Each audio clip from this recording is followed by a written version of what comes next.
के छ भाइ बहिनीहरू के छ कम्पलसरी साइन्सको एसई हामी चाहिँ गर्न थाल्छौँ। एसईमा सोधिएका क्वेसनहरू साइन्सको है।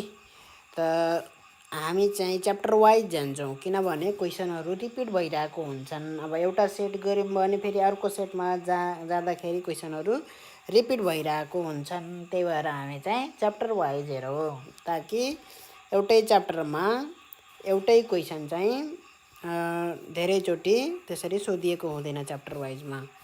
ठिक छ। त यहाँ च्याप्टर वाइज दिएको छ, च्याप्टर वाइज हामी गरौँ। फर्स्टबाट सुरु गरौँ च्याप्टर 1 देखि। र अहिलेको यो फर्स्ट भिडियोमा चाहिँ हामी च्याप्टर 1 मात्रै गर्छौँ होला। पछि च्याप्टर 2 को अर्को भिडियो बन्छ होला, बनाउँछु म सबै है। र सुरु गर्नुभन्दा पहिला अगाडि एउटा क्वेसन सोध्नु मन लाग्यो। साइन्समा चाहिँ 100 मा 100 ल्याउन पोसिबल छ कि छैन? साइन्समा त हामी पढ्दाखेरि चाहिँ साइन्समा चाहिँ 100 मा 100 ल्याउन पोसिबल थिएन है। म्याक्सिमम आउँथ्यो 97, त्यहाँभन्दा कहिले पनि 100 मा 100 आएन है। हुनाले अब हामी त्यस पछाडि अब ग्रेडिङ सिस्टम आइहाल्यो अब त हैन। ग्रेडिङ सिस्टममा त थाहा पनि हुँदैन मार्क्स कति आयो भनेर हैन। त 100 मा 100 ल्याउन पोसिबल छ है।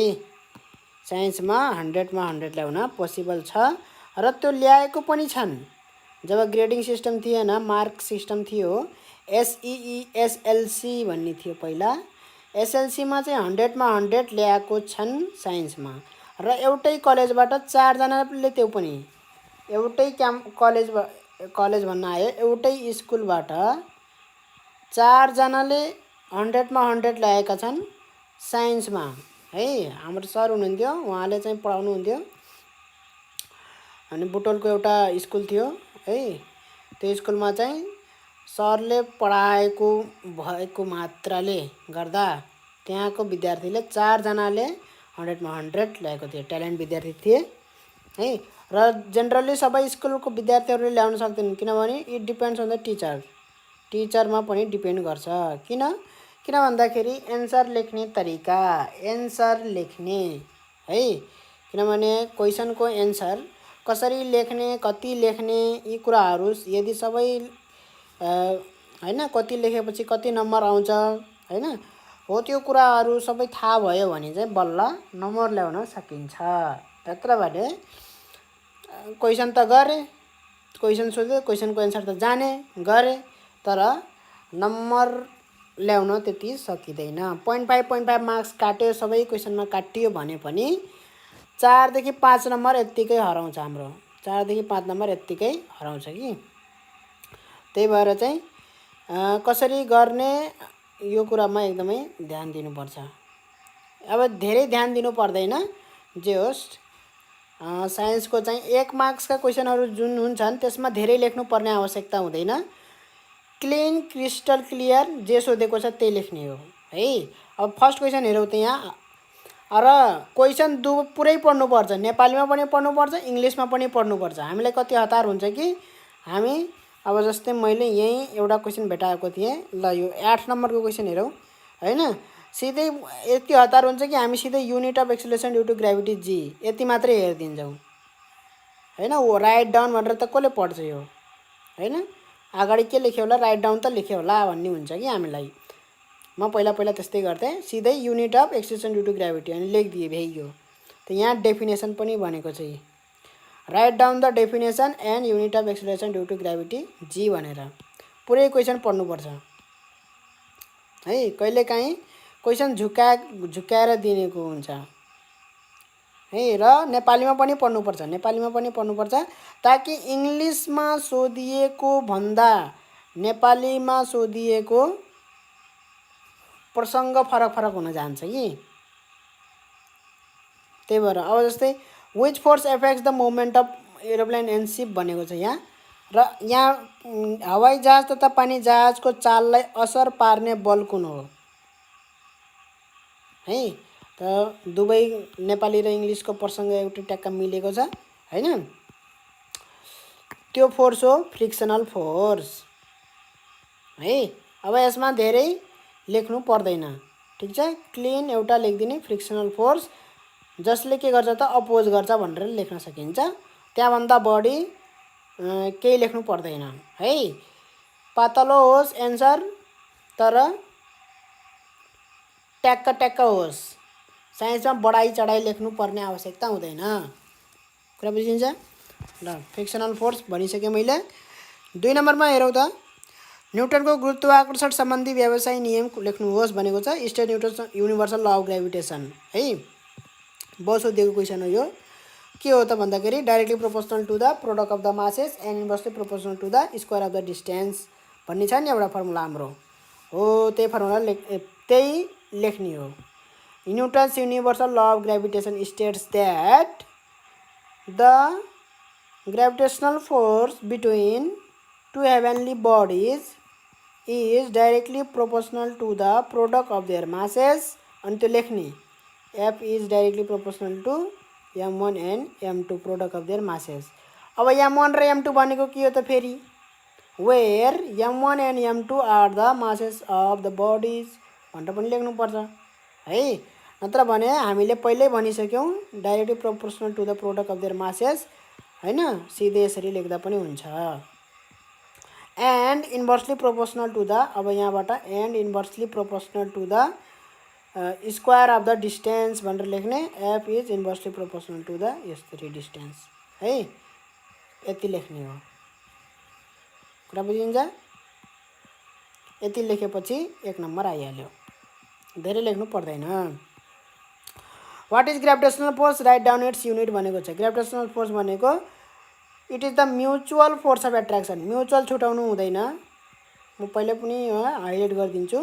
म्युचुअल फोर्स अफ एट्र्याक्सन भन्नुको मतलब यसलाई एले बीलाई के गर्छ त आफूतिर तान्छ, एट्र्याक्ट गर्छ भने बीले पनि एलाई आफूतिर एट्र्याक्ट गर्छ।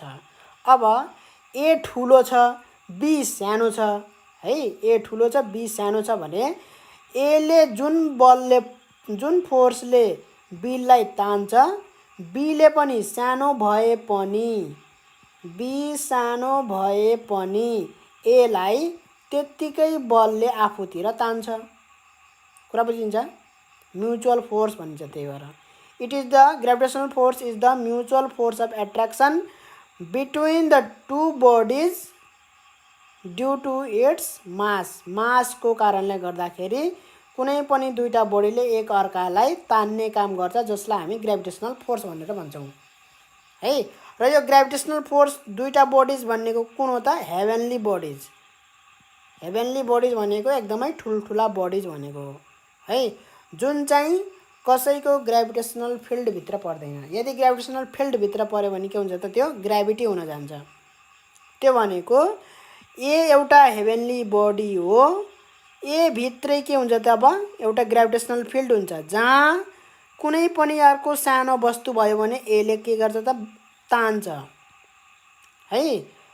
र यो सानो वस्तु यदि यसको ग्रेभिटेसनल फिल्ड भन्दा बाहिर छ भने एले यसलाई तान्न सक्दैन। ग्रेभिटेसनल फिल्ड भनेको त्यहाँसम्मको ठाउँ हो जहाँसम्म चाहिँ कुनै पनि अर्थले अथवा कुनै पनि प्लानेटले अथवा कुनै पनि बडीले है त्यसले के गर्छ त आफूतिर तान्छ र त्यो खस्छ यहाँ है। तर यहाँ हेभेनली बडिजको कुरा गर्दाखेरि एक अर्कामा खस्ने हुँदैन। जस्तै ढुङ्गा माथि फाल्यो भने ढुङ्गा खस्छ नि भुइँमा, हो त्यो चाहिँ ग्रेभिटीको कारणले भयो। तर जुन अर्थ र मुनको बीचमा जुन फोर्स छ त्यो ग्रेभिटेसनल फोर्स भयो। कुरा बुझिन्छ।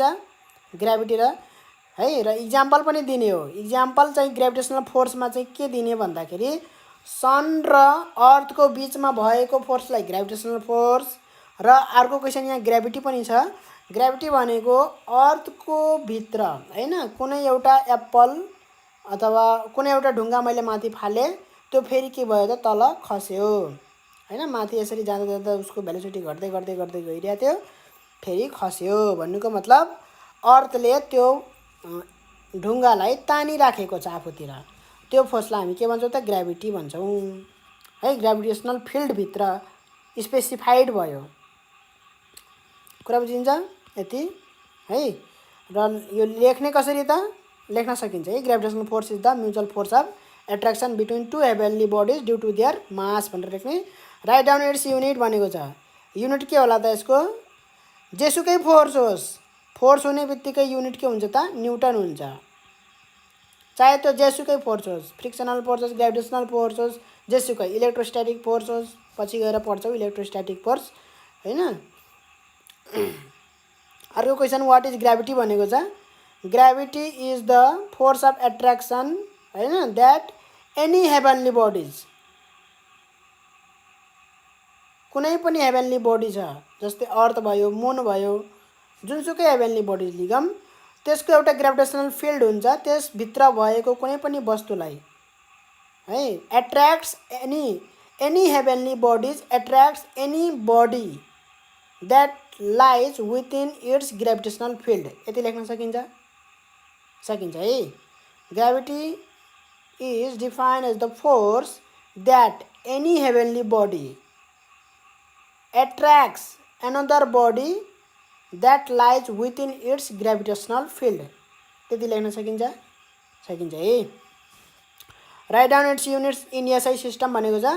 यसको युनिट पनि के हो त? यो फोर्स हो ग्राभिटी पनि, त्यही भएर यसको युनिट पनि के हो त? न्युटन भयो। फास्ट जाउँ है हामी। What is heliocentric model? Heliocentric model भनेको के हो? हेलियोसेन्ट्रिक मोडल भनेको, हेलियोसेन्ट्रिक मोडल भन्ने बित्तिकै फेरि अर्को पनि एउटा टर्म आउँछ, जियोसेन्ट्रिक मोडल भनेर है। दुईवटा टर्म छन्।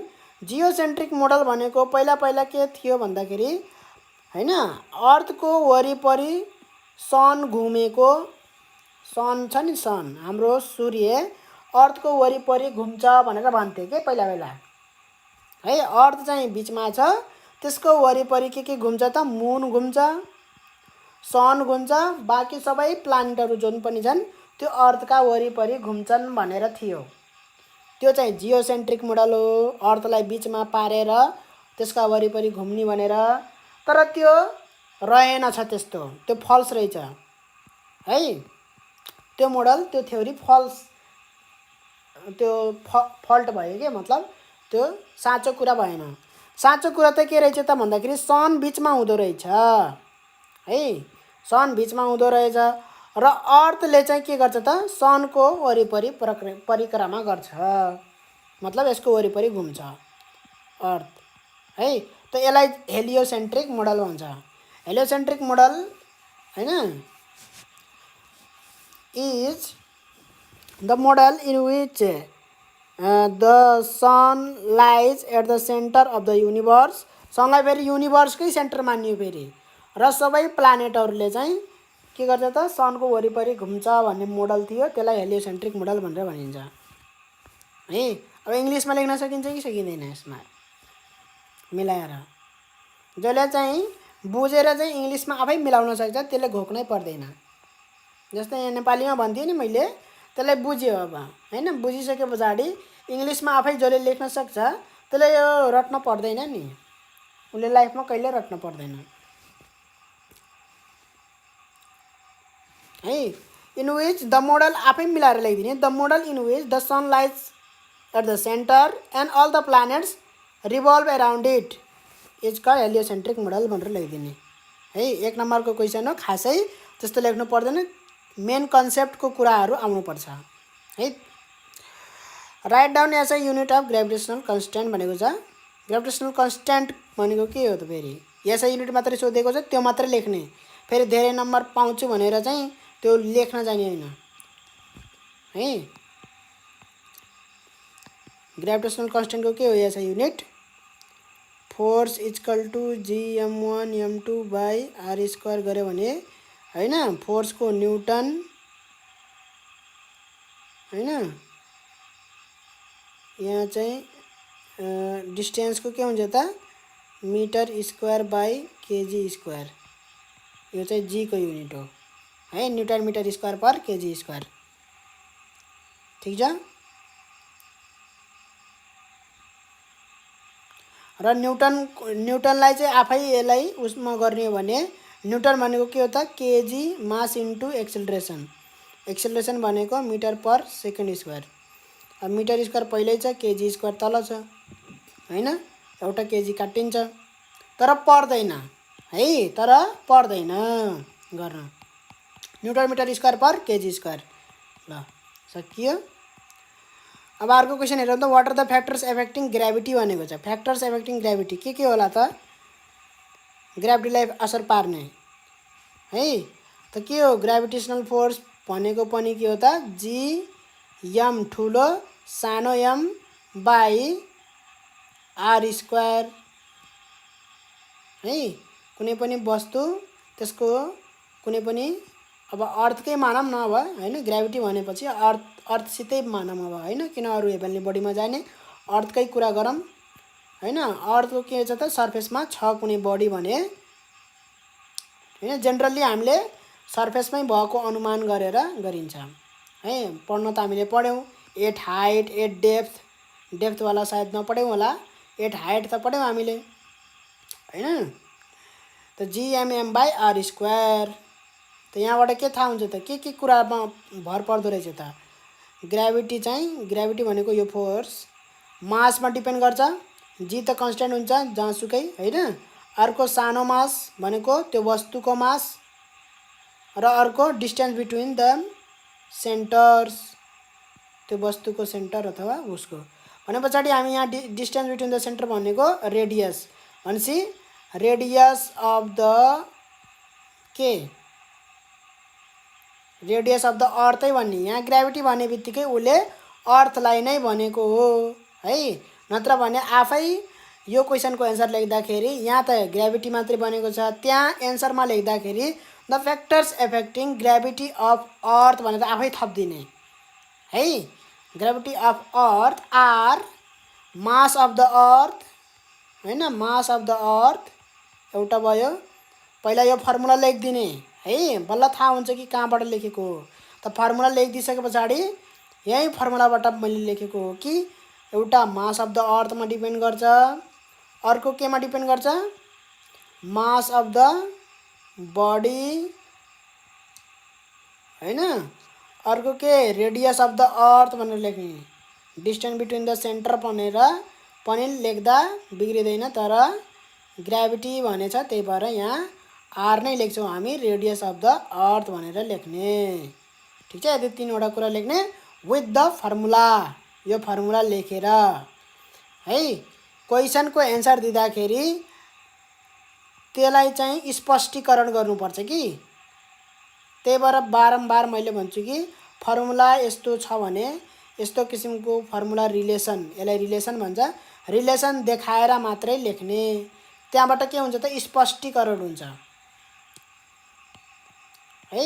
रिलेसन छ भने रिलेसन देखाइहाल्ने, स्पष्टीकरण गरेर चाहिँ एन्सर दिनुपर्छ, बल्ल नम्बर आउँछ। Write down the definition and unit of acceleration of due to gravity. G भनेको छ डेफिनेसन के होला त? जी को डेफिनेसन है। अब यसको डेफिनेसन चाहिँ कुनै पनि बडी, अब म नेपालीमा भन्दै पछाडि इङ्ग्लिसमा लेख्न सकिन्छ कि सकिँदैन? कुनै पनि बडी हैन अर्थको उसमा चाहिँ इज फल फ्रिली, यसरी फ्रिली फल गरियो भने चाहिँ त्यो के हुन्छ त एक्सेलरेट हुन्छ। एक्सेलरेटको मिनिङ त्यसको भेलोसिटी इन्क्रिज हुन्छ। एक्सेलरेट हैन, एक्सेलरेट एन्ड द्याट एक्सेलरेसन, र त्यो acceleration and that acceleration due to occurs due to the force of gravity which is called acceleration due to gravity भनेर लेखिदिने है। कुनै पनि बडी अर्थको सर्फेसमा फ्रिली यसरी खसालियो भने त्यो के हुन्छ त एक्सेलरेट हुन्छ है। र त्यो एक्सेलरेसन के कारणले हुन्छ त? फोर्स अफ ग्राभिटीले गर्दा हुन्छ, जसलाई हामीले के भन्छौँ त? Acceleration due to gravity g भनेर भन्छौँ है। त्यसरी लेख्ने के कुरा बुझिन्छ? यसरी लेख्दा बरु राम्रो नम्बर आउँछ है। त्यो किताबमा भएको रटेको डेफिनेसन भन्दा यसरी लेख्दा धेरै राम्रो हुन्छ। कुरा बुझिन्छ? 3 सेन्टेन्समा भने नि मैले, हैन? डेफिनेसन के हुन्छ त? एउटै सेन्टेन्समा हुन्छ नि, लामो एउटै सेन्टेन्समा। 3 लाइनको एउटै सेन्टेन्स लेख्नु भन्दा 3 लाइनको 3टा सेन्टेन्स लेख्नु राम्रो इम्प्रेसन पार्छ है। त्यो भनेको रटेको डेफिनेसन हो। यो भनेको के हो त? बुझेर लेखेको डेफिनेसन हो। कुरा बुझिन्छ? इम्प्रेसन पार्दै गयो भने चाहिँ नम्बर बढी आउँछ, त्यति कुरा हो। नम्बर चाहिँ दिन चाहिँ टिचरलाई हिचकिचाहट आउँदैन। र युनिट चाहिँ के लेख्न सकिन्छ यसको? Unit of acceleration due to gravity. Acceleration भन्ने बित्तिकै के हो त? एक्सेलरेसन भनेको metre per second square unit, हैन? ल अब अगाडि बढौँ हामी। What is the value of acceleration due to gravity at equatorial region of the earth भनेको छ। त्यसको भ्यालु यही दिएको छ 9.78 मिटर पर सेकेन्ड स्क्वायर है। हुन्छ, धेरै ल्याङफ्याङ गर्न पर्दैन, सिधै भ्यालु लेखिदिने भ्याइयो, सकियो है। ट्याक्क सवालको जवाब दिने, धेरै लेख्ने, यताउति गर्ने हैन, ट्याक्क लेख्ने हो।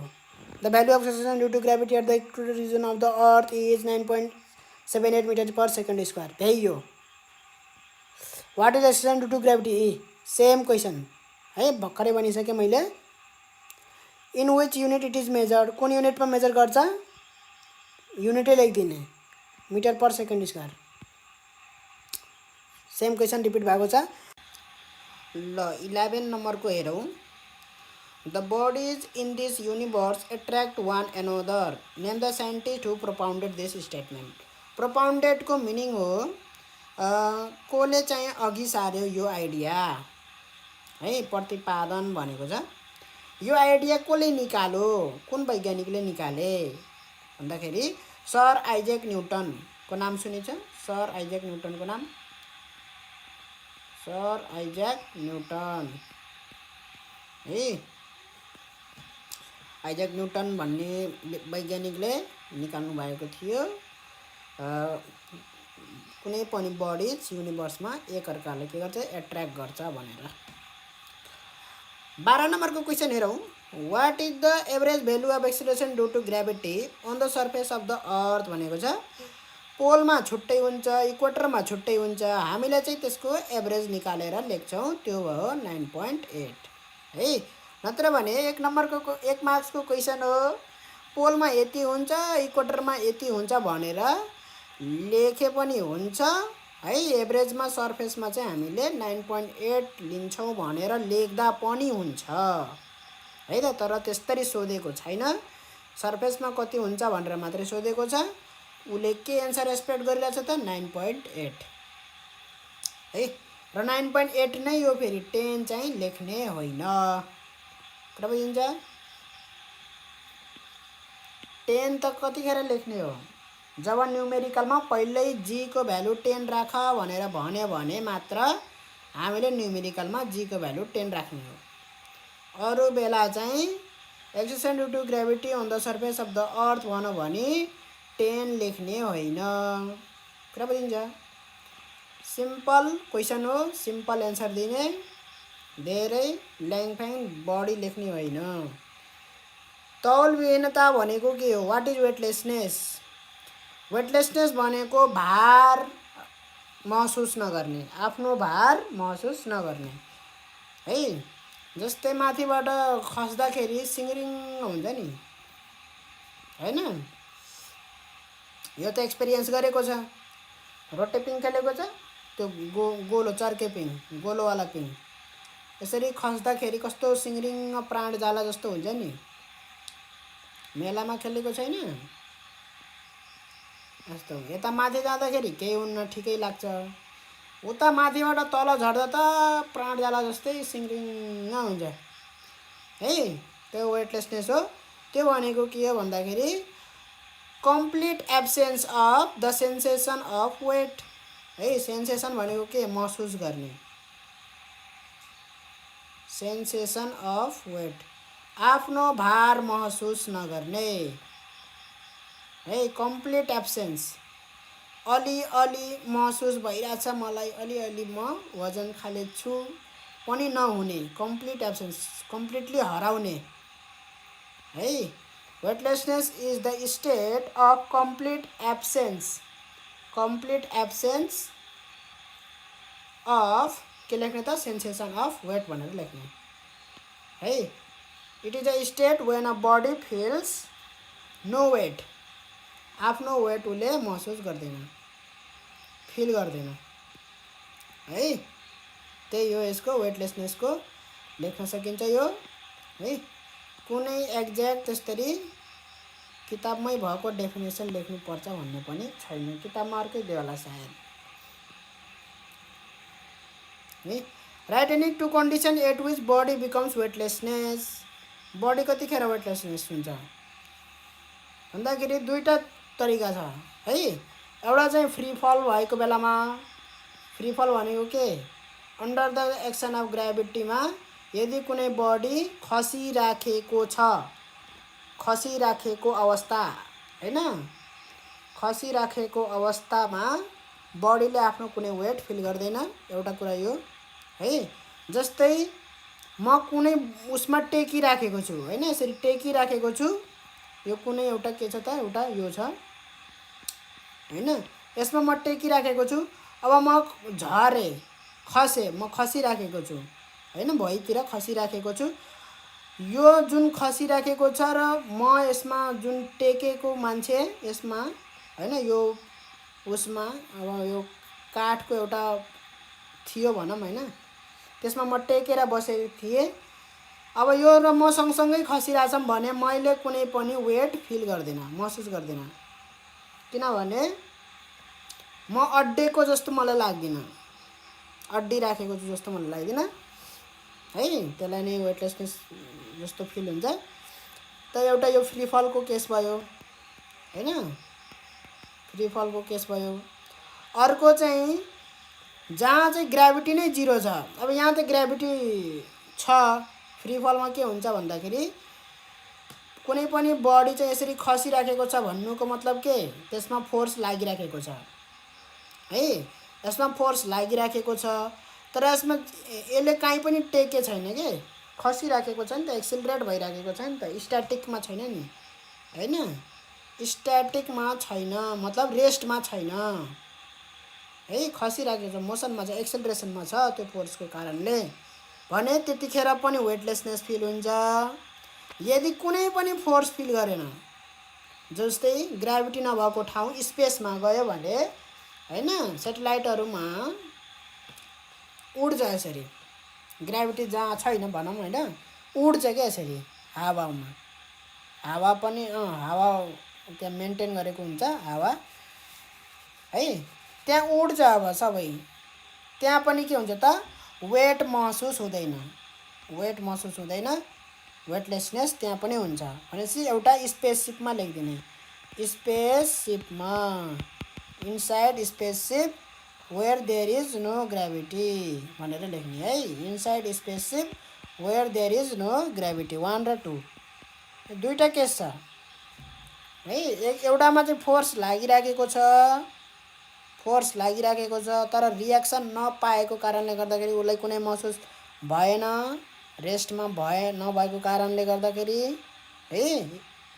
अर्को चाहिँ के भन्दाखेरि जहाँ चाहिँ फोर्स अफ ग्राभिटी नै लागेको जस्तो भएको छैन, स्पेसशिपमा जुन सेटेलाइटमा छौँ त्यहाँ चाहिँ यस्तो हुँदाखेरि ग्राभिटी नभए जस्तो हुन्छ, जस्तै मान्छे उड्छ के हैन, त्यहाँ चाहिँ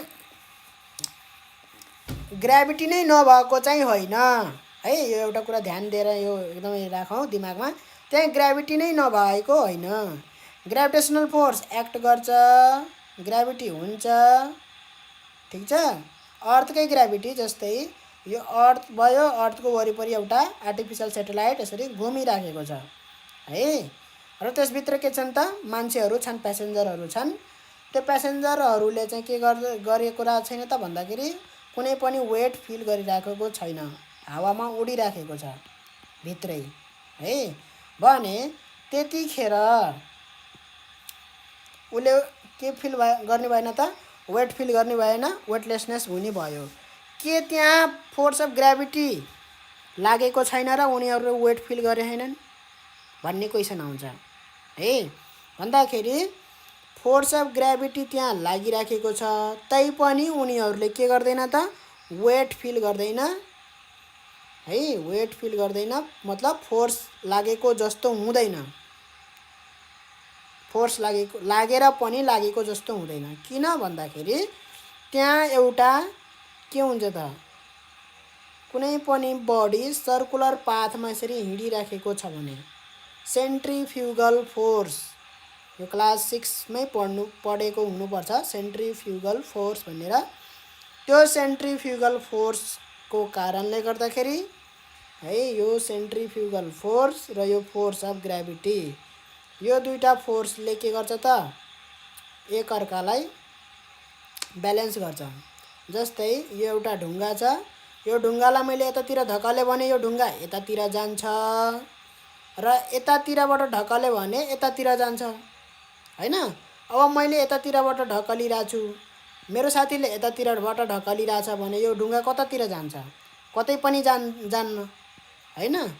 के भयो भन्दाखेरि दुवैले बराबर फोर्स लगाइरहेछन् र अपोजिट डिरेक्सनमा लगाइरहेछन् है। एउटै बडीमा यदि बराबर फोर्स अपोजिट डिरेक्सनमा लागिरहेको छ भने त्यसको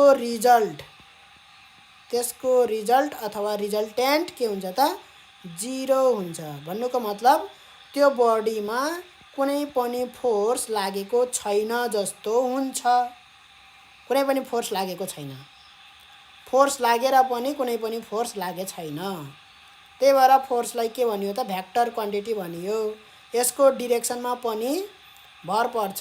दुईटा फोर्स छन्, टोटल फोर्स गर्ने हो भने त दुईटा फोर्सलाई जोड्ने हो हैन। एउटै बडीमा दुईटा फोर्स लागेर पनि टोटल फोर्स के भयो त, यहाँ F + F 2F भएन है, F + F 2F भएन। किन भनेदेखि यिनीहरूको डिरेक्सन फरक छ, यसलाई भेक्टर क्वान्टिटी भनियो है।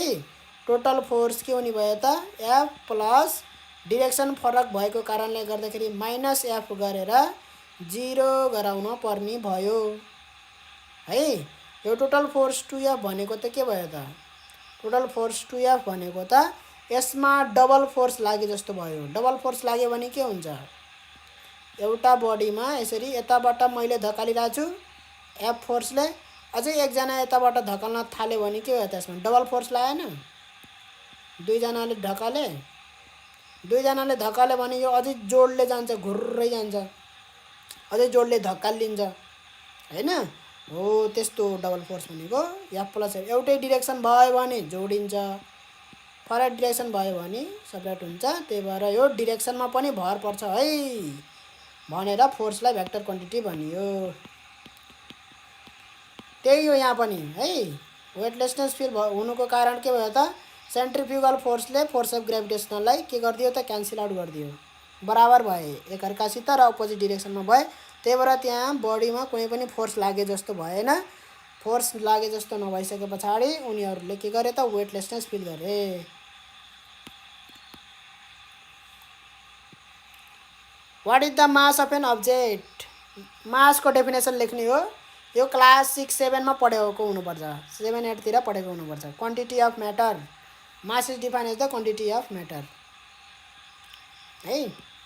त्यसमा मात्रा भनेको कति भनेको 1 किलो 2 किलो भन्छ नि, कति परिमाण भन्छ कि परिणाम भन्छ, परिमाण भन्छ हैन। कतिको उत्तरमा आउने के हैन त, यो केजी वजनसित रिलेटेड कुरा कति भन्ने कुरा आउँछ जब, त्यो चाहिँ मास हो है। म्याटर कति छ त्यसमा, ठिक छ। क्वान्टिटी भनेपछि त्यही क्वान्टिटी अफ म्याटर भनेको पढ्यौ, म्याटर भनेको पनि पढेको हुनुपर्छ।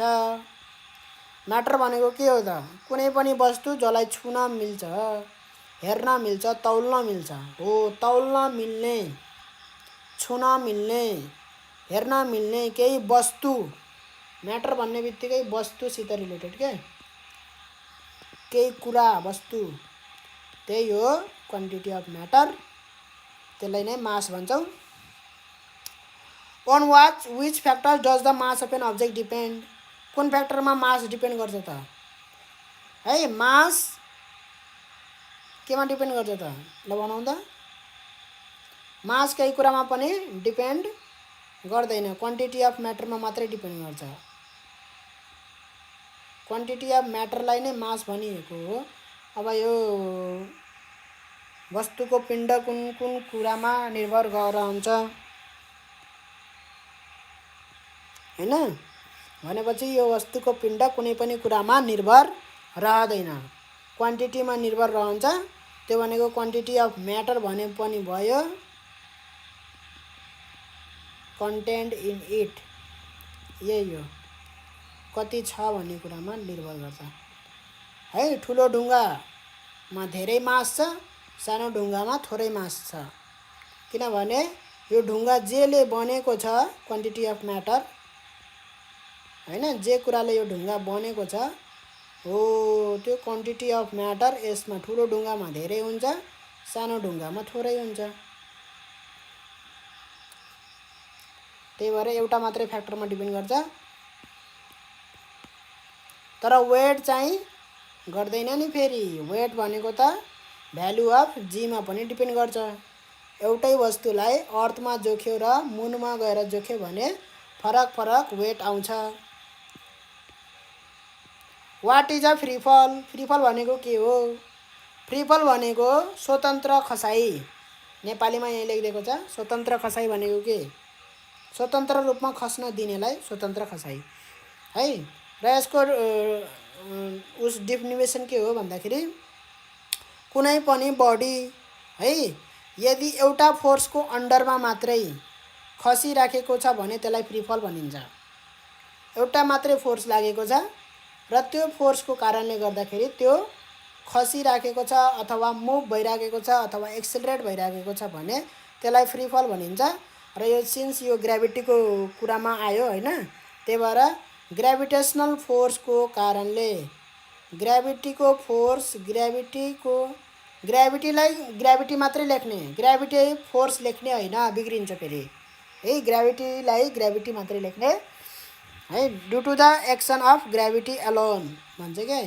If a body falls due to the action of gravity alone, alone लेख्नुपर्छ है, अरू कुनै पनि फोर्स लागेको छैन भने त्यस्तो फललाई फ्री फल भनिन्छ। त्यस्तो fall is called free fall. If a body falls under the action of gravity alone then it is said to be free fall भनेर लेख्ने है। यस्तो फ्री फल, यस्तो वेटलेसनेस, यस्तो टेक्निकल डेफिनेसनहरु सोध्ने गरेको छ। अब यहाँ हेरौँ त, why is Newton's law of gravitation called universal law भनेको छ। 2 मार्क्स वाला क्वेशन हो। जहिले पनि क्वेशन हेर्दाखेरि कति मार्क्सको भनेर ठ्याक्क थाहा पाइहाल्ने, नत्र भने क्वेशनको एन्सर हैन दिए अनुसार कति लेख्नु पर्छ भन्ने थाहा हुँदैन हैन।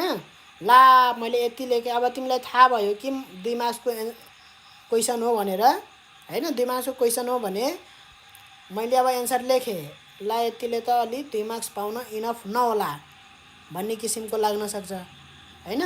अलि बढी लेखिदिन्छु टक्क, 2 मार्क्स कस्तो नदेला र भन्ने हुन्छ। त्यही भएर हरेक क्वेशनको मार्क्स कति हो भनेर त्यो थाहा पाइहाल्नुपर्छ, त्यही अनुसारै लेख्नुपर्छ है। अब यहाँ why is Newton's law of gravitation called universal law भनेको छ। 2 मार्क्सको क्वेशन हो, त्यही 2 मार्क्सको अनुसार लेख्ने, स्पष्ट गराएर लेख्ने है। अब युनिभर्सल ल किन भनियो त न्युटन्स ल अफ ग्रेभिटेसनलाई? यसलाई युनिभर्सल ल भनियो किनभने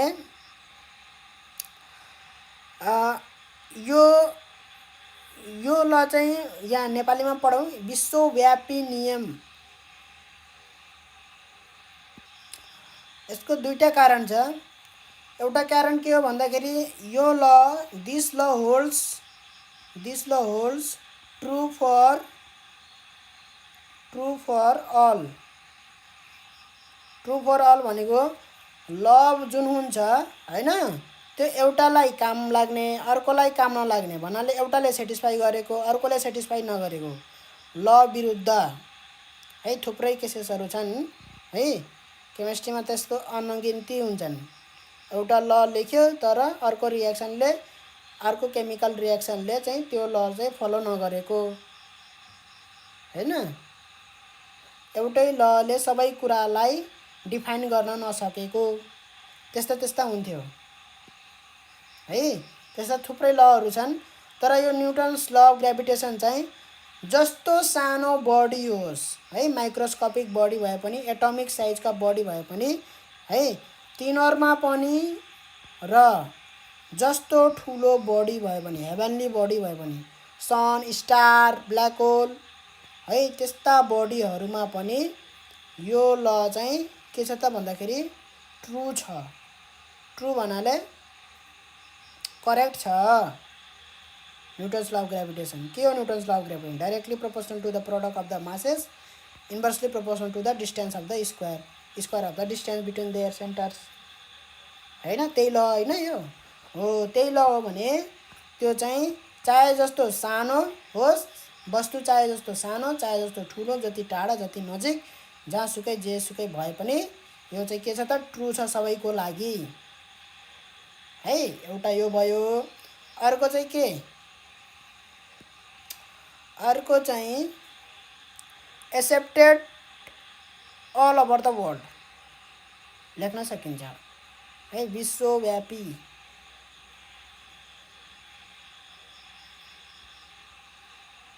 it is accepted all over the world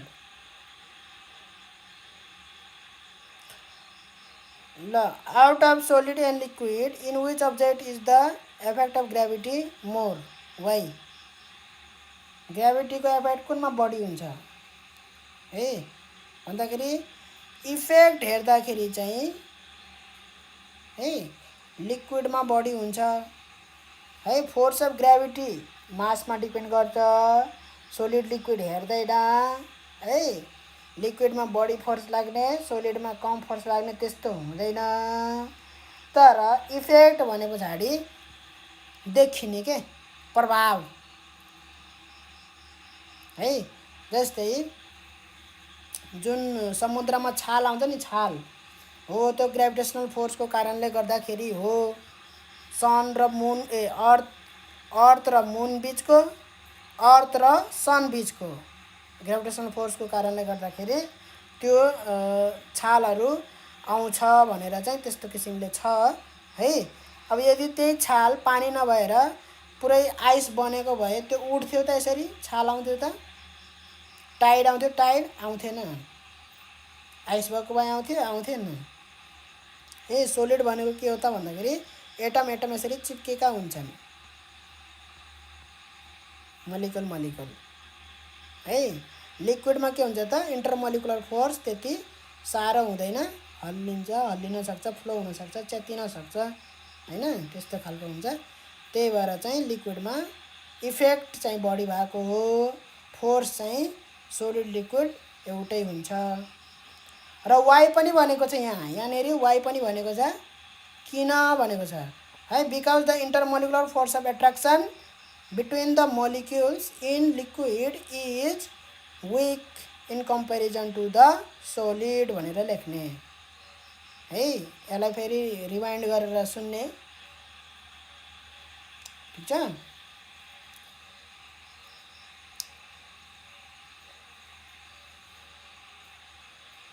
the value of universal gravitational constant is 80 what does it mean भनेको छ त्यसको मिनिङ के हुन्छ त ग्रेभिटेसनल कन्स्टेन्ट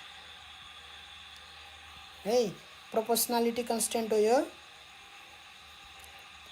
त्यसको मिनिङ हुन्छ it is the force of gravitation है between 2 1 kg masses separated at a distance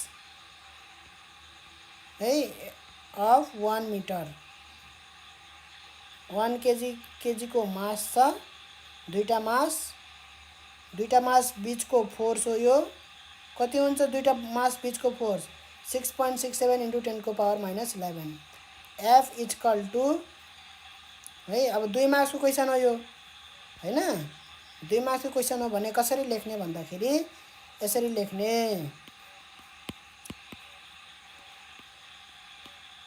यसरी लेख्ने है F equal to GM1 M2 by D square भनेर लेख्ने पहिला है।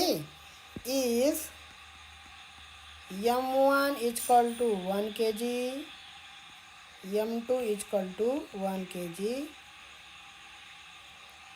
and D equal to 1 metre है देन F इक्वल टू के भयो त G भएन हो सो it means that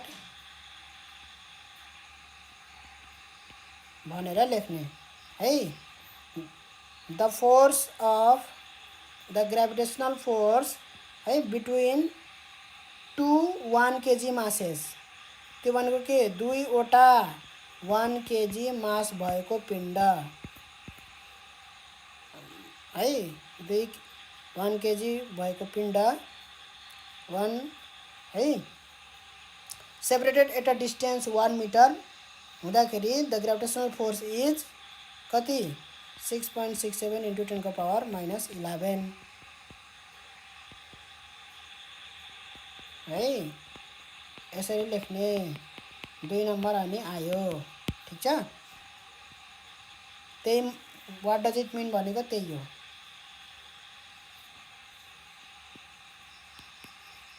अब अर्को क्वेसन हेरौँ त के भनेको छ write any two difference between gravitational force and gravity gravitational force र ग्रेभिटी को डिफरेंस के हो त है यो एकदमै सोधिरहेको छ किनभने ग्रेभिटेशनल फोर्स र ग्रेभिटी एउटै कुरालाई संकेत गरेको हैन है यो मैले पहिला पनि भनिसकेको थिए ग्रेभिटेशनल फोर्स भनेको दुईवटा हेभेनली बॉडीज ठुलठुला बॉडी बीचको फोर्स हो ग्रेभिटी भनेको के हुन्छ त एउटै बॉडी भित्र पनि के हुन्छ त एउटा ग्रेभिटेशनल फिल्ड हुन्छ त्यो ग्रेभिटेशनल फिल्ड भित्र कुनै एउटा सानो बॉडी छ है कुनै एउटा बॉडी छ भने त्यो बॉडी के हुन्छ त यसमा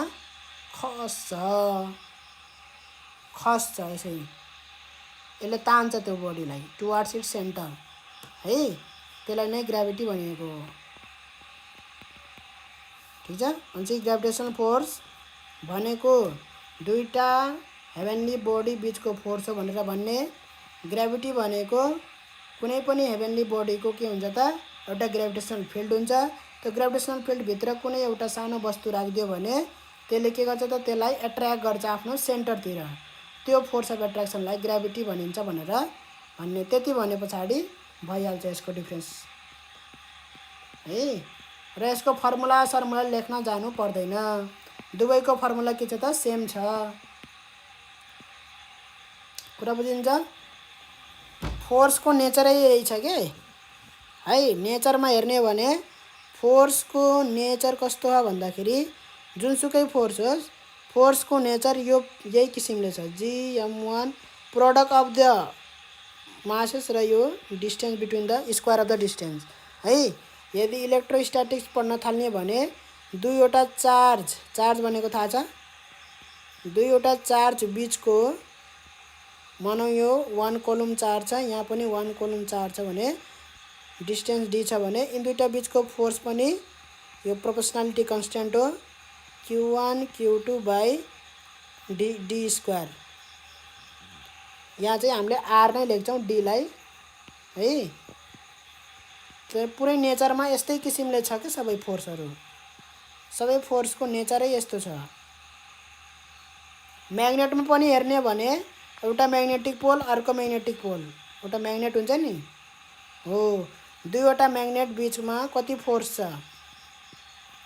है दुईवटा म्याग्नेट बीचमा पनि कति फोर्स छ भनेर हेर्ने भने force equal to k m1 * m2 / d square फोर्सको पुरै नेचरै यही छ, नेचरमै यस्तै किसिमले छ क्या फोर्सहरू।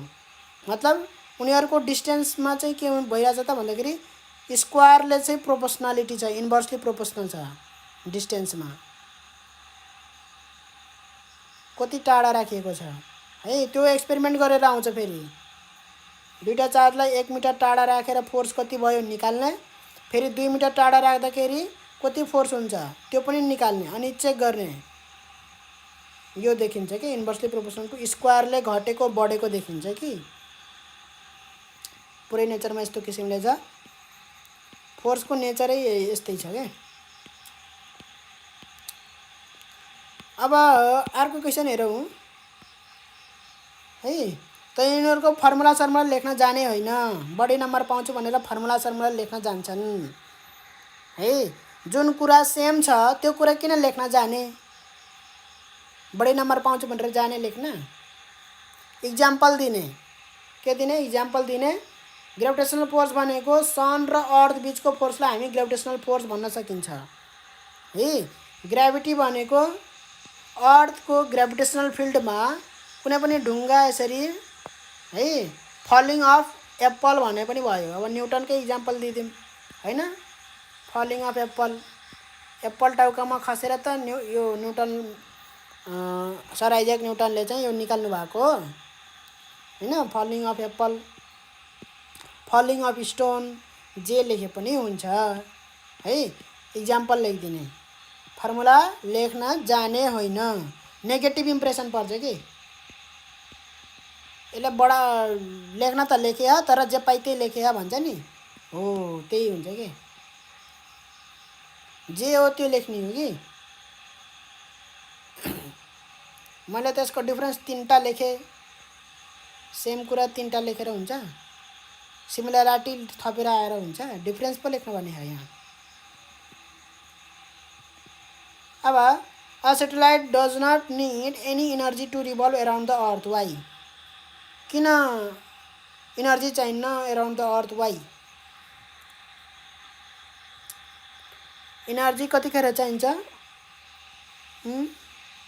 कुनै पनि फोर्स हुन्छ, त्यो फोर्सको एगेन्स्टमा कुनै वर्क डन गर्नु पर्यो भने, एक्सटर्नल फोर्सले वर्क डन गर्नु पर्यो भने त्यतिखेर इनर्जी चाहिन्छ।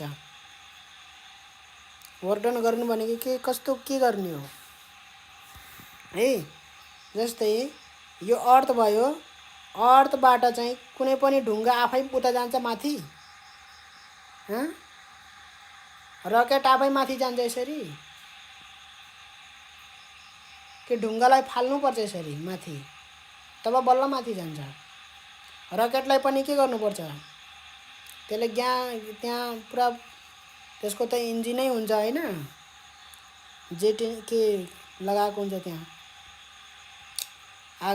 आगो धुवा फाल्छ त्यसरी हैन, थ्रस्ट दिन्छ के, न्युटन्स थर्ड ल अफ मोसनको एक्सनमा त्यो रकेट माथि जान्छ के यसरी। भन्नुको मतलब त्यसलाई इनर्जी दिनुपर्छ है। जुन चाहिँ ग्राभिटी, फोर्स अफ ग्राभिटीले उसलाई तल तानिराखेको छ, कुनै पनि बडीलाई माथि पठाउनु पर्यो भने यत्तिकै जाँदैन माथि, त्यसलाई के दिनुपर्छ त, इनर्जी दिनुपर्छ है। यसलाई भन्छ work done against gravity, against भन्छ, against, against force of gravity तल लागिराखेको छ, हामीले वर्क डन कतातिर गरिरहेको छौँ, यता माथितिर अर्को फोर्स दिएर है, अगेन्स्ट ग्राभिटी। त यस्तो भयो भने वर्क डन अगेन्स्ट ग्राभिटी हुन्छ। वर्क भनेर च्याप्टर पढेनौँ, 8 कक्षामा 9 कक्षामा पढेको हुनुपर्छ है। यतिखेर इनर्जी चाहिन्छ। तर सेटेलाइट पनि त यसको वरिपरि घुमिराखेको छ, त घुम्नलाई यत्तिकै घुम्छ त्यो, के इनर्जी दिनुपर्छ त्यसलाई पनि, भन्नाले यत्तिकै घुम्छ त्यो, त्यसलाई केही इनर्जी दिनु पर्दैन। त्यो एकचोटि घुमे पछाडि जिन्दगीभर घुम्छ त्यो, त्यो जिन्दगीभर अब घुम्छ यो है। कुनै यसमा पुरा यसरी रकेट जस्तो हैन धुवा छोड्ने त्यस्तो किसिमको केही गर्न पर्दैन थियो। अब जिन्दगीभर यो है न्युटनको कुन लमा पर्छ यो? फर्स्ट लमा पर्छ। कुनै पनि बडीलाई है यदि त्यसको फ्रिक्सन छैन, त्यसको फ्रिक्सन भन्नाले के, कुनै पनि बडीलाई कुनै फोर्सले अपोज गर्दैन भने त्यो बडी सधैँको लागि मोसनमा छ भने सधैँको लागि मोसनमा हुन्छ, रेस्टमा छ भने सधैँको लागि त्यो रेस्टमा हुन्छ भनेर छ त्यो है एउटा ल छ, फर्स्ट ल अफ मोसन न्युटनको। ठिक छ। त यहाँ के छैन त? हावा छैन, एयर छैन। एयर नभइसके पछाडि यिनीहरूलाई अपोज गर्ने, मोसनलाई अपोज गर्ने है, फेरि कसलाई अपोज गर्ने? मोसनलाई अपोज गर्ने। यो बल हो, बल यतातिर गइरहेछ भने है त्यो बल किन रोकिन्छ त? हावा छ, हावाले के गर्छ त? फ्रिक्सन गर्छ, यसलाई अपोज गर्छ हैन। हावामा यसरी बल गइरह भने हावाले के गर्छ त? फ्रिक्सन गर्छ। फ्रिक्सन, फ्रिक्सन भनेर पढ्यौ? फ्रिक्सन भनेको त कन्सेप्ट त थाहा होला नि अलिकति हैन। कुनै पनि फोर्स जसले मोसनलाई अपोज गर्छ त्यसलाई हामी के भन्छौँ? फ्रिक्सन भन्छौँ के है। अब यहाँ हावाकै कारणले गर्दाखेरि यो फ्रिक्सनले यो रोकिन्छ बल। तर यहाँ हावा छैन है, फ्रिक्सन नभइसके पछाडि एकचोटि भेलोसिटी दिन पर्छ। एकचोटि भेलोसिटी के गर्नुपर्छ त? दिनुपर्छ है।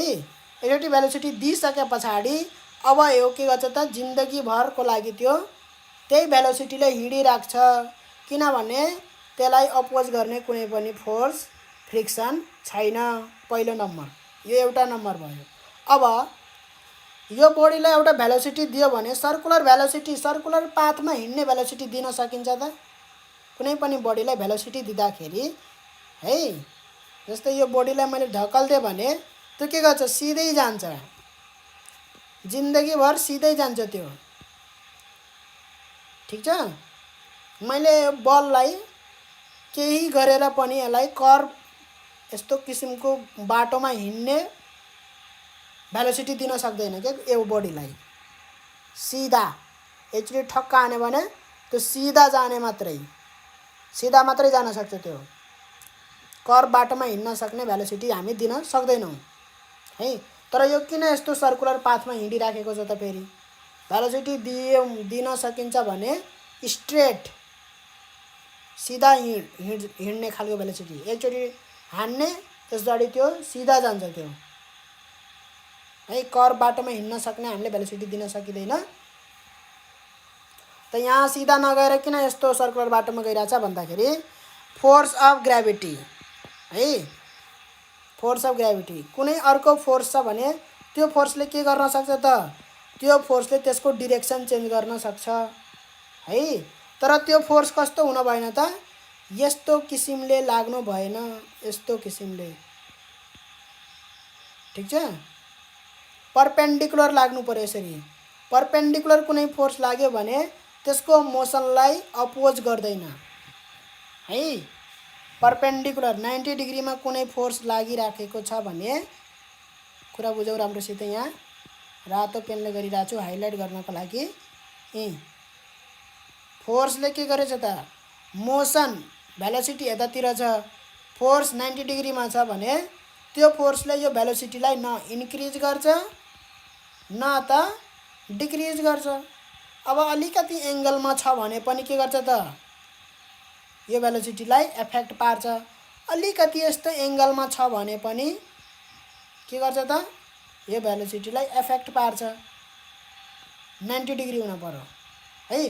अब 90 डिग्री भइसके पछाडि के हुन्छ त? 90 डिग्री भइसके पछाडि त यसले के गर्छ त? त्यसको डिरेक्सन चेन्ज गर्छ हैन। यो के गइरहेको थियो? यता गइरहेको थियो भने यसले अब अलिकति ढल्काउँछ यतातिर। अब ढल्किसक्यो तर जानलाई सिधै जान्छ है। मानौ यो यहाँ पुग्यो भने पनि अब फोर्स के हुन पर्यो त? यतैतिर हुन पर्यो, 90 डिग्रीमा हुन पर्यो है। फेरि यतै सिधा भयो भने भएन। ठिक छ। कतातिर हुन पर्यो? 90 डिग्रीमै। जहाँसुकै जाँदा पनि 90 डिग्रीमै फोर्स हुनु पर्यो। भेलोसिटी घटेको हो कि बढे हो, भेलोसिटीमा कुनै असर परे छैन, डिरेक्सन मात्रै चेन्ज भइरहेछ है। ल हेरौँ है राम्रोसित। अब यहाँ पनि के छ त 90 डिग्रीमै छ, बडी यहाँ पुगे पनि के हुन्छ त भेलोसिटी अब यसरी डिरेक्सन चेन्ज भइराखेको छ। ल हेरौँ त यहाँ फेरि डिरेक्सन चेन्ज भयो। यसरी हरेक पोइन्ट यो पोइन्टमा यो पोइन्टमा यो पोइन्टमा यो पोइन्टमा हरेक पोइन्टमा के हुन्छ त डिरेक्सन चेन्ज भइराखेको हुन्छ। त्यहाँ मैले यहाँ अलिअलि टाढा बनाइरहेको छु, त्यसको मतलब यो होइन कि यो घ्याचक्क यता जाने घ्याचक्क यता जाने होइन, हरेक पोइन्टमा कन्टिन्युसली चेन्ज हुँदै जान्छ। फेरि यहाँ पुगेपछि फेरि यसरी 90 डिग्रीमै हुन्छ, किनभने अर्थले towards the centre, force of gravity towards the सेन्टरतिर तान्छ के, सेन्टरतिर तान्छ उसले, तल भन्ने छैन के, तल माथि भन्ने छैन, टुवार्ड्स द सेन्टर। कुरा बुझिन्छ? यो पनि माथि हो है, यहाँ भएको मान्छेहरूको लागि यो आकाश हो कि यो पनि माथि हो के। कापीमा यो तल भए पनि हैन, यहाँ लेख्दाखेरि यहाँ तल भए पनि यो पनि यहाँ मान्छेहरू छन् नि हो, तिनीहरूको लागि यो माथि हो, माथि, तल माथि भन्ने छैन के। अब के भयो त यहाँ भन्नुको मतलब अब यहाँ कुरा त बुझियो हैन, कसरी यो सर्कुलर मोसनमा हिँड्यो है। र यसलाई किन एनर्जी चाहिएन त, किनभने हैन, किनभने उसले एकचोटि भेलोसिटी गेन गरिसके पछाडि उ सधैँभरिको लागि हिँड्छ हैन। त्यसलाई भेलोसिटी मेन्टेन गर्नको लागि कुनै पनि एक्सटर्नल फोर्स चाहिँदैन। त्यो लेखिदिने, के लेखिदिने, टु मेन्टेन इट्स भेलोसिटी, भेलोसिटीलाई मेन्टेन गर्नको लागि कुनै पनि एक्सटर्नल फोर्सको आवश्यकता त्यहाँ छैन। Is not necessary, no external force is necessary है। एकचोटि हिँडे पछाडि त्यो once the satellite is given a velocity, certain velocity, it remains in the state of motion with the same velocity हैन, इट्स लाइफ टाइम भनेर लेखिदिने के, for ever, सधैँभरिको लागि एउटा त्यो लेखिदिने। त्यस पछाडि हैन ग्राभिटेसनल फोर्स एक्ट गरिराखेको छ, तर ग्राभिटेसनल फोर्सले भेलोसिटीको जतिखेर पनि के छ त 90 डिग्रीमा छ, फोर्स एक्ट गरिराखेको छ हैन। त्यही भएर त्यसले डिरेक्सन मात्रै चेन्ज गर्छ, त्यसले भेलोसिटीलाई कुनै पनि असर पुर्याउँदैन। त्यही भएर भेलोसिटी न इन्क्रिज हुन्छ न डिक्रिज हुन्छ है, भेलोसिटी चाहिँ जतिको त्यति नै रहिरहन्छ भनेर लेखिदिने। दुईटा कुरा भनिसके, ठिक छ। र यहाँ वर्क डन के भइरहेछ त, भइरहेको छैन वर्क डन है। वर्क डन कतिखेर हुन्छ त, फोर्सले कन्टिन्युसली एक्ट गर्नुपर्छ कुनै बडीमा ड्युरिङ इट्स मोसन है। अब यहाँ मैले राम्रोसित एक्सप्लेन गरिदिन्छु। वर्क डन हुनको लागि के हुनुपर्छ त भन्दाखेरि बहुत राम्रोसित बुझेर पढ्नुपर्छ कि, बुझेर पढ्यो भने आफै लेख्न सकिन्छ। अब यही मैले भनेको कुराहरू आफै मैले नेपालीमा भने आफै इङ्ग्लिसमा जसले लेख्न सक्छ त्यसले त रट्न परेन, नरट्न परिसके पछाडि प्रेसर हुँदैन दिमाग हैन, इक्जामको बेलामा प्रेसर हुँदैन, प्रेसर नभए पछाडि आफै लेख्न सकिन्छ।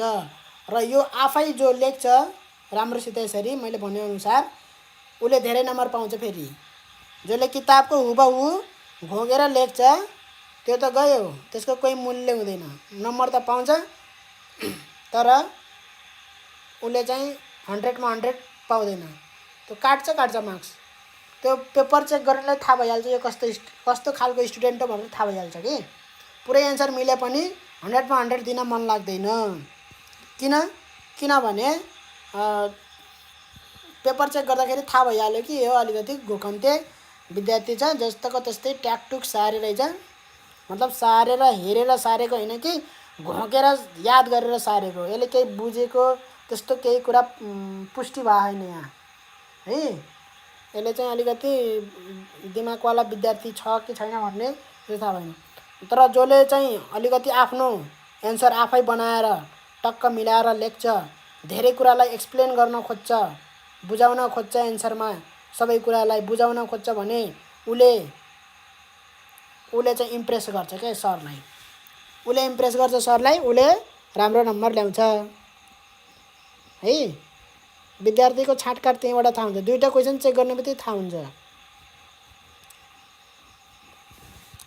त मैले यहाँ बारम्बार एकदमै मार्क्स कसरी ल्याउने कुरामा फोकस गरिराखेको छु। त्यो एकदमै टिप्स हो विद्यार्थीहरू, तिमीहरूलाई एकदमै टिप्स हो तिमीहरूलाई। अब म कहाँ थिएँ? हो, यो ए पोजिसनदेखि वर्डन भनेको थाहा छ है। ए पोजिसनदेखि बी पोजिसनमा मैले यो सेटेलाइट जुन मुभ भयो यसरी हैन, यति बाटो हिँड्यो।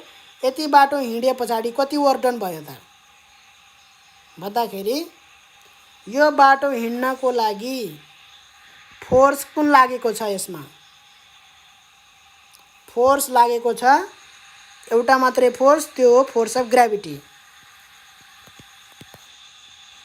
है।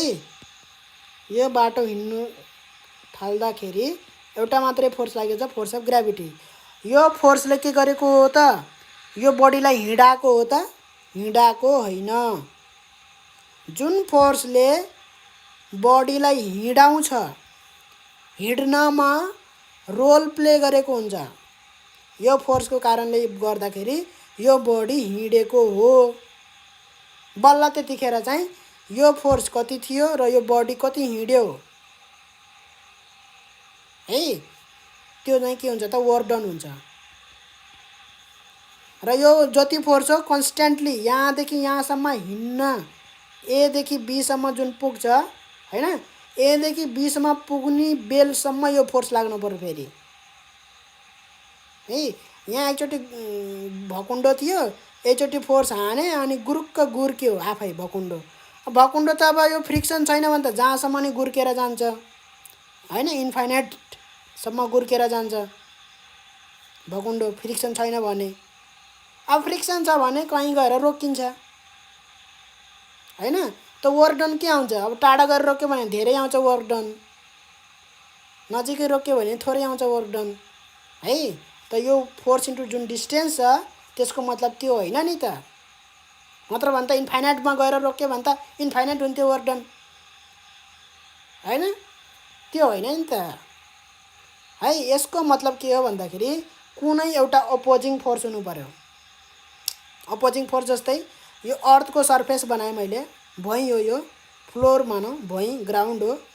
ग्राउन्डबाट के गरिरहेछ त भन्दाखेरि कुनै पनि बडी यहाँ छ भने त्यसलाई जतिखेर पनि फोर्स अफ ग्राभिटीले तल तान्छ है, जतिखेर पनि तान्छ। त्यो यहाँ भयो नि तान्छ, यहाँ भयो नि तान्छ, जतिखेर जति टाइम त्यो सधैँ तानेकै हुन्छ। त्यो तान्ने रोक्ने त्यस्तो हुँदैन, तानेकै हुन्छ सधैँभरि है।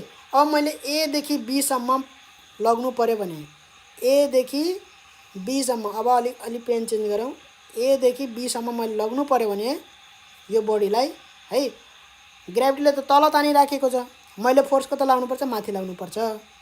यहाँ मैले फोर्स माथि लगाएँ, माथि सारिरहेको छु है, माथि सारिरहेको छु, यहाँ पुगेँ। अब मैले के माथि सार्दाखेरि फोर्स लाउँछु कि लाउँदैन? यहाँ लाउँछु। यहाँ पुगेँ, यहाँ पनि फोर्स मैले माथि लगाउनु पर्छ।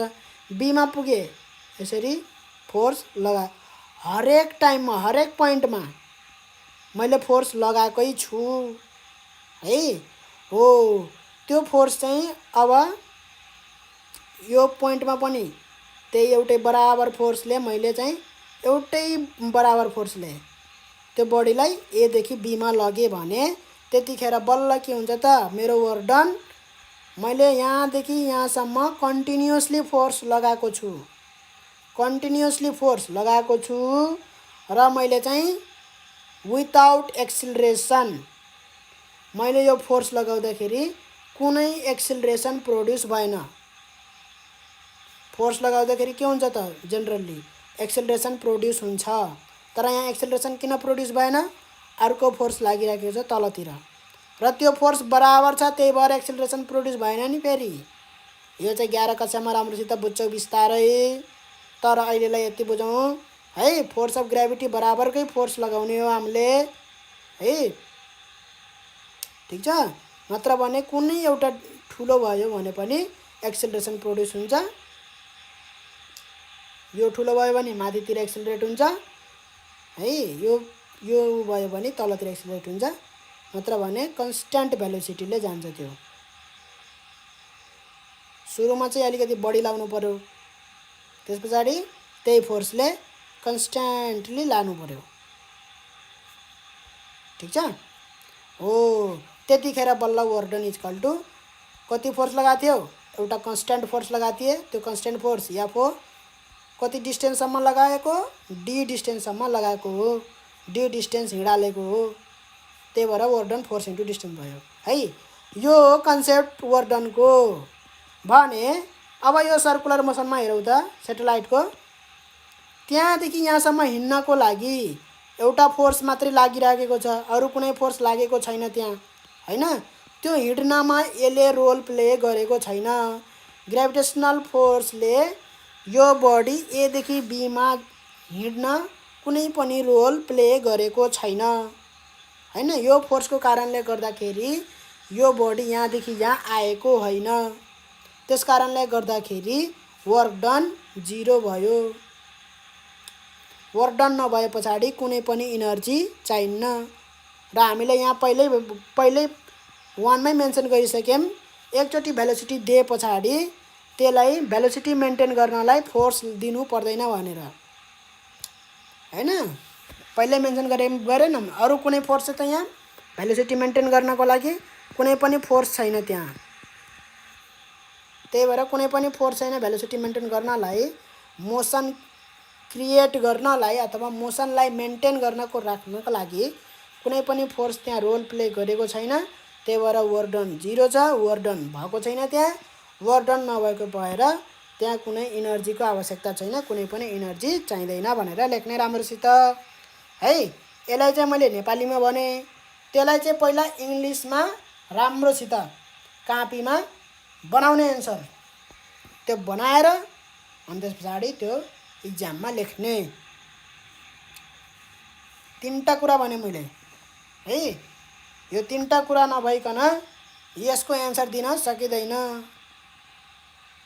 त्यो पातलो एन्सर र त्यो इन्कम्प्लिट एन्सर चाहिँ त्यो काम लाग्ने एन्सर हैनन् तिनीहरू, बुकमा भएका हैन। पातलो एन्सर, इन्कम्प्लिट एन्सर, त्यो काम लाग्नेवाला एन्सर हैनन्, त्यो झारा टारवा गर्नेवाला एन्सर हुन् है। कम्प्लिट एन्सर दिनु पर्यो।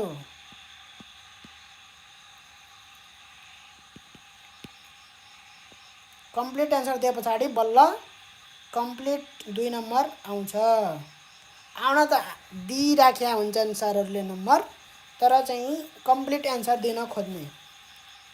कम्प्लिट है, यसलाई 10 चोटि सुनेर 10 चोटि यसलाई इङ्ग्लिसमा लेखेर बेस्ट म बनाएर दिने। अब अर्को के छ यहाँ, write any two difference between acceleration due to gravity and gravity लेख्न सकिन्छ, यो सक्नु पर्यो। यो चाहिँ के हो त, एक्सेलरेसन हो, यो चाहिँ के हो त, फोर्स हो। ग्राभिटी भनेको फोर्स हो, यो के हो त, एक्सेलरेसन। एक्सेलरेसन भनेको के हो, rate of change of velocity है। अब त्यहाँ के लेख्छन् फेरि, डेफिनेसन लेख्न जान्छन् फेरि। The acceleration produce due to the gravity is called acceleration due to gravity हैन। ग्राभिटी इज द फोर्स हैन, त्यस्तै लेख्न जाने हैन। एक्सेलरेसन ड्यु टु ग्राभिटी भनेको एउटा एक्सेलरेसन हो, जुन भनेको चाहिँ टोटली डिफ्रेन्ट छ। किन डिफ्रेन्ट छ भन्दाखेरि त्यो चाहिँ एउटा बडीमा चाहिँ कसरी भेलोसिटी चेन्ज भइरहेछ भन्ने कुरालाई देखाउँछ। यो चाहिँ ग्राभिटी भनेको चाहिँ फोर्स हो। फोर्स भनेको के हो भन्दाखेरि त्यो छुट्टै कुरा हो हैन। External agent they try to change the rest of motion of a body भनेर पढ्यौँ हामीले, पुसिङ अर पुलिङ एक्सन हैन। फोर्स भनेको छुट्टै जात हो, एक्सेलरेसन भनेको छुट्टै जात हो भनेर लेख्ने हो कि। अब यहाँ acceleration produce due to gravity, अनि यो चाहिँ ग्राभिटी, दुवै ग्राभिटी उस्तै डेफिनेसन लेखिदियो, हल्का इक्जाम्पल लेखिदियो, फर्मुला लेखिदियो, बास त्यो डिफ्रेन्स हो र त्यस्तो डिफ्रेन्स हैन। डिफ्रेन्स भनेको आफूले चाहिँ डिफ्रेन्स छुट्याएर दिने हो। यो भनेको एक्सेलरेसन हो, यो छुट्टै जातमा पर्यो। यो भनेको ग्रेभिटी हो, यो छुट्टै जातको पर्यो हैन। अब एक्सेलरेसन भनेको चाहिँ यहाँ चाहिँ यो सूत्रले निकाल्न सकिन्छ हैन, gm/r² हैन। अब यो ग्रेभिटी भनेको यो फोर्स हो, यो चाहिँ यो सूत्रले निकालिन्छ यसलाई, यसमा यो सूत्र लाग्छ हैन, यसरी लेख्ने हो कि। अब यो मासमा डिपेन्ड गर्दैन एक्सेलरेसन भन्न सकिन्छ। यहाँ मासमा कुनै किसिमले डिपेन्ड गरेको छैन, यो चाहिँ मासमा डिपेन्ड गरेको छ। यहाँ हेर्न सकिन्छ मास अफ बडीमा डिपेन्ड गरेको छ हैन, त्यो लेख्न सकिन्छ। त्यति तीनवटा लेख्न सकिन्छ, पुरा डेफिनेसन लेखेर त्यस्तो हैन, पुरा के लेख्ने हो, यो एउटा एक्सेलरेसन हो भन्ने मात्रै पुग्छ। यो एक्सेलरेसन ड्यु टु ग्रेभिटी भनेको एक्सेलरेसन हो भनेर, एक्सेलरेसन भनेको के हो भनेर डिफाइन गर्नु परिराख्दैन। यदि डिफाइन गरे भने पनि हुन्छ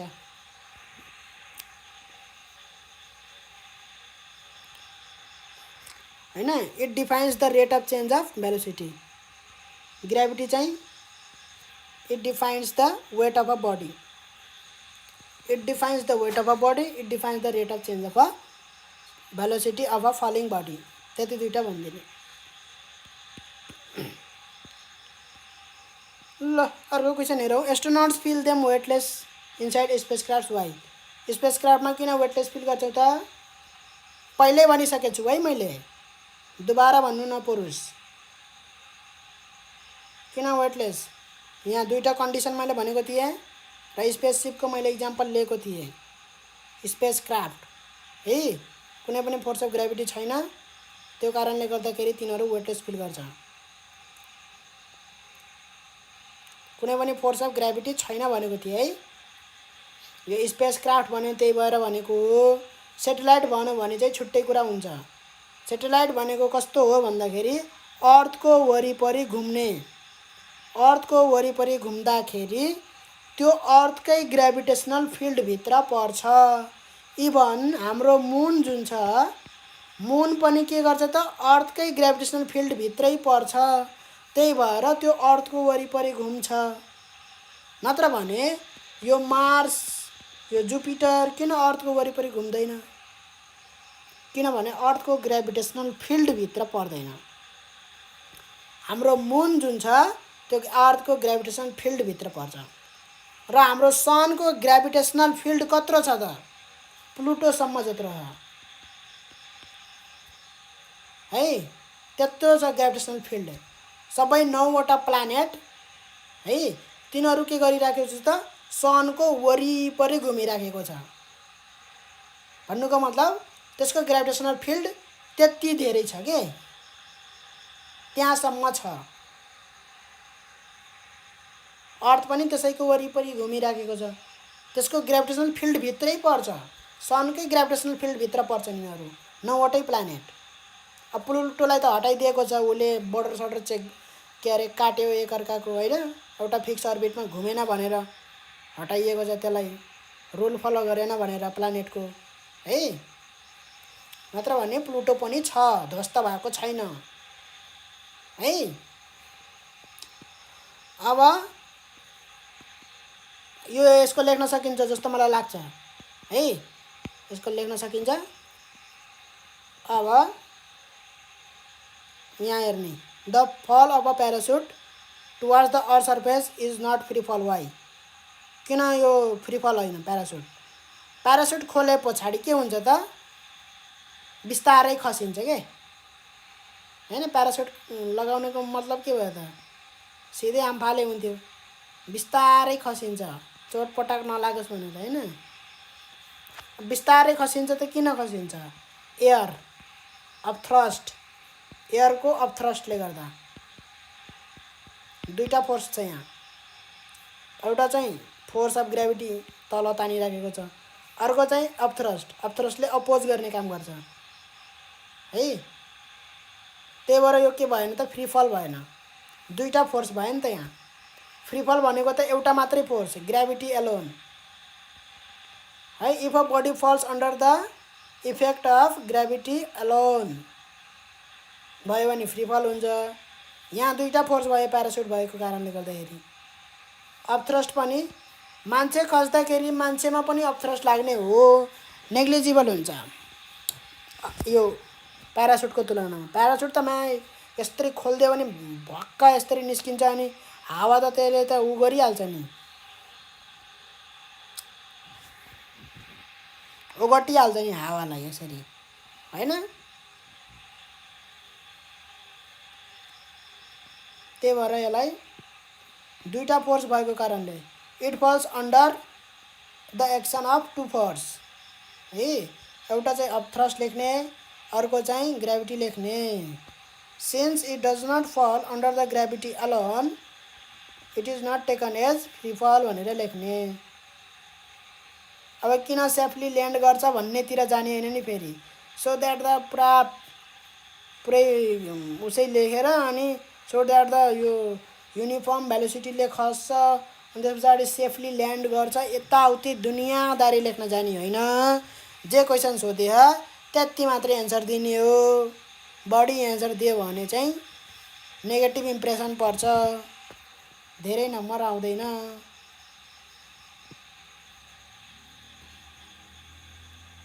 The weight of a body of certain mass becomes zero in space. Why? Write with reason. केला हो? The weight of a body of certain mass becomes zero in space.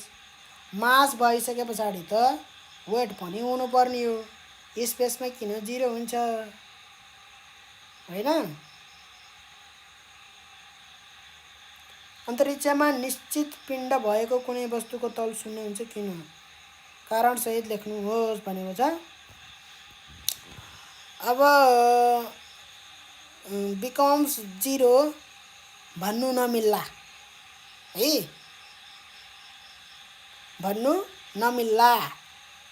किन भन्नु नमिल्ला भन्दाखेरि जस्तै यो अर्थ हो, ठिक छ, यो मुन हो, अर्थ र मुन बीच त ग्रेभिटेसनल एकदमै छ, मतलब यो ग्रेभिटेसनल फिल्ड भित्रै पर्छ मुन अर्थको, हैन? ल मानौ अर्थको ग्रेभिटेसनल फिल्ड यहाँसम्म रहेछ, यहाँभन्दा परै गइसक्यो बडी भने म ग्रेभिटेसनल फिल्डभन्दा परै गइसके, अर्थ यहाँ छ, अर्थ र म बीचको ग्रेभिटेसनल फोर्स कति भन्दाखेरि ग्रेभिटेसनल फोर्स इक्वल टु 0 भन्न मिल्दैन। कति हुन्छ त? अहिले पनि के हुन्छ त? gmm/d², distance from the centre है। र यो के हुन्छ त? नियरली इक्वल टु 0 हुन्छ क्या। जति जति टाढा जान्छ बडी, ग्रेभिटेसनल फोर्स चाहिँ त्यति कम हुँदै जान्छ। हाइटमा पढेन g due to height, variation of g due to height भनेर। जति टाढा टाढा जान्छ बडी त्यति ग्रेभिटेसनल फोर्स कम हुँदै जान्छ। जति टाढा टाढा हुँदै जान्छ ग्रेभिटेसनल फोर्स कम हुँदै हुँदै जान्छ। यसरी कम हुँदा हुँदै हुँदा हुँदै हुँदा हुँदा हुँदै नेग्लिजिबल भएको हो, जिरो भएको होइन। नेग्लिजिबल हुन थाल्यो भने त्यो फर्केर वापिस आउँदैन। कुरा बुझिन्छ? फर्केर वापिस आउँदैन।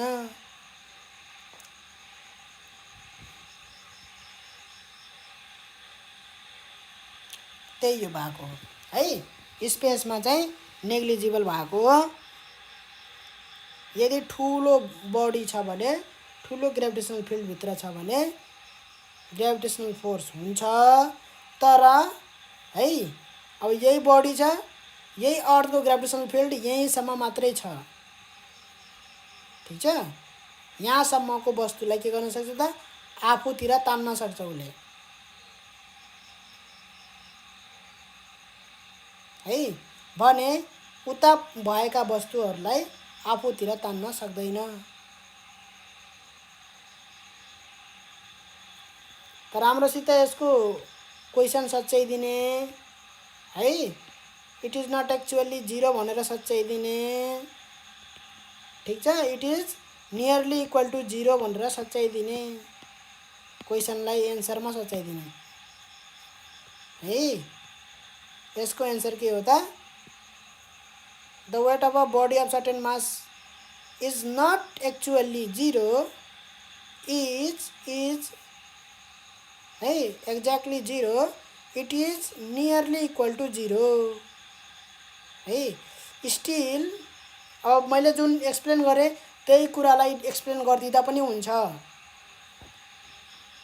कुरा बुझिन्छ? त्यही कुरालाई एक्सप्लेन गरिदिँदा पनि हुन्छ। अर्थको ग्रेभिटेसनल फिल्ड भन्दा बाहिर गयो भने पनि त्यो बडीमा के हुन्छ त?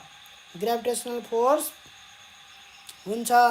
त्यो चाहिँ gmm/d² बराबरकै हुन्छ, जुन चाहिँ नियरली इक्वल टु 0 हुन्छ, बट नट 0।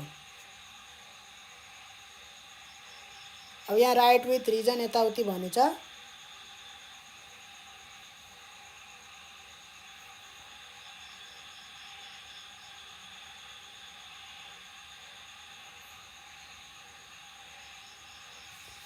है अब राइट विथ रिजन पनि भनेको छ। किन 0 भएको हो भन्दाखेरि जति टाढा बडी जान्छ कुनै पनि बडीबाट है, जति टाढा बडी जान्छ है त्यति थोरै फोर्स लाग्छ है। र यसरी चाहिँ स्पेसमै पुग्यो भने बडी त्यो फोर्स चाहिँ घट्दै घट्दै 0 भइसकेको हुन्छ, मतलब नेग्लिजिबल्ली भइसकेको हुन्छ, 0 को नियरली इक्वल टु भइसकेको हुन्छ भनेर लेख्ने है। फोर्स भनेको वेट है, एउटै कुरा हो। द वेट अफ बडी अथवा फोर्स एउटै कुरा हो है। अब मैले एक्सप्लेन गरे अनुसार एक्सप्लेन गरिदिने। अब हेरौँ, the fall of a body on a surface cannot be complete free fall. एउटा कम्प्लिट फ्री फल होइन भनेको छ, किनभने त्यहाँ एयर छ है। यदि मुनको सर्फेसमा खसिरहेछ भने त्यहाँ त एयर छैन, एटमोस्फियर छैन। मुनमा एटमोस्फियर छैन, त्यहाँ कुनै बडी खस्छ भने त्यो कम्प्लिट फ्री फल हुन्छ। तर अर्थमा त एयर छ, एटमोस्फियर छ। यहाँ कुनै बडी खस्यो भने त्यो एयरको अपथ्रस्टले गर्दाखेरि, अब सानो पातुलो त्यस्तो खाले बडी छ भने हैन, जस्तै अब फलामको एउटा डल्लो यसरी खसाल्यो भने त्यसमा एयरको प्रभाव त्यति हुँदैन है, एयरको प्रभाव त्यति हुँदैन। तर अब यस्तो कपडावाला हैन, फुल्लेको यस्तो वाला चाहिँ कुनै बडी खसिरहेछ प्यारासुटवाला टाइपको, त्यसमा एयरको प्रभाव एकदमै धेरै हुन्छ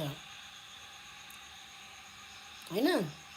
जस्तै मान्छे यसरी हात खुट्टा फिजाएर खस्यो भने पनि, चरा जस्तो हात खुट्टा फिजाएर यसरी खस्यो भने पनि त्यसमा प्यारासुट टाइपको हैन, प्यारासुट नओढे पनि अपथ्रस्ट, एयरको अपथ्रस्ट लाग्छ, एयरको प्रभाव पर्छ के त्यसमा है। त्यसलाई के भन्छ, मान्छेले गर्छ त्यो है, एरोप्लेनबाट यसरी खस्छ अनि हात यसरी, हात खुट्टा पुरा युट्युबमा हेर्न सकिन्छ त्यो है। त्यो एकदमै हाई भेलोसिटीले खस्दैनन् के, खस्नु त हाई भेलोसिटीले खस्छन्, त्यही पनि हैन, भुइँमा खस्दासम्म उनीहरूले प्यारासुट खोलिसकेका हुन्छन् हुन त हैन बिचमा। तर सुरुमा हाम फाल्दाखेरि चाहिँ मजाले यसरी हात खुट्टा फिजाएर यसरी यसरी फैलिएर चाहिँ हैन, छातीको बलले त्यसरी चाहिँ खस्छन् है। त यहाँ के लेख्ने त? Due to upthrust of air भनेर लेख्ने है। अब 2 मार्क्सको क्वेसन हो हैन, 2 मार्क्सको क्वेसन हो भने कम्प्लिट फ्री फल हुनको लागि a body said to be in free fall हैन, if it falls under the action of gravity alone भनेर लेख्ने। But when a body falls on the earth surface due to the presence of atmosphere, due to the presence of atmosphere है, upthrust of air acts on a body भनेर लेख्ने। के लेख्ने? Upthrust of air acts on the body, त्यही falling body हैन, त्यसमा act गर्छ। त्यस कारणले गर्दाखेरि यो फ्री फल, कम्प्लिट फ्री फल भएन भनेर लेखिदिने। That's why it is not called complete free fall भनेर लेखिदिने। 2 नम्बर आउँछ है। अब कुनै अर्को इक्जाम्पल अब लेख्न भए but in the moon in the surface of moon on the surface of earth it is complete free fall भनेर लेख्न सकिन्छ। लेख्न मन लाग्यो भने, किनभने स्पष्टकरण गरेको नि त हैन। अर्थमा एयरको कारणले गर्दाखेरि भएन, एयरको अपथ्रस्ट लाग्यो त्यसमा, मुनमा एयर छैन भनेर भन्नु चाहिँ परेन, आफै बुझिहाल्छन्। तर एउटा मुनमा चाहिँ कम्प्लिट फ्री फल भयो भनेर चाहिँ एउटा चाहिँ दुईटाको उ देखाइदिएको, भेद छुट्याइदिएको के। अर्थमा यस्तो हुन्छ, मुनमा यस्तो, यस्तो बुझिरहेछ यसले, त्यस्तो खालको के। ल अब अर्को यो 28 नम्बरको हेरौँ। त्यस पछाडि हो क्वेसन एन्सर टाइपको चाहिँ अर्को भिडियोमा गर्नु पर्ला क्या हो।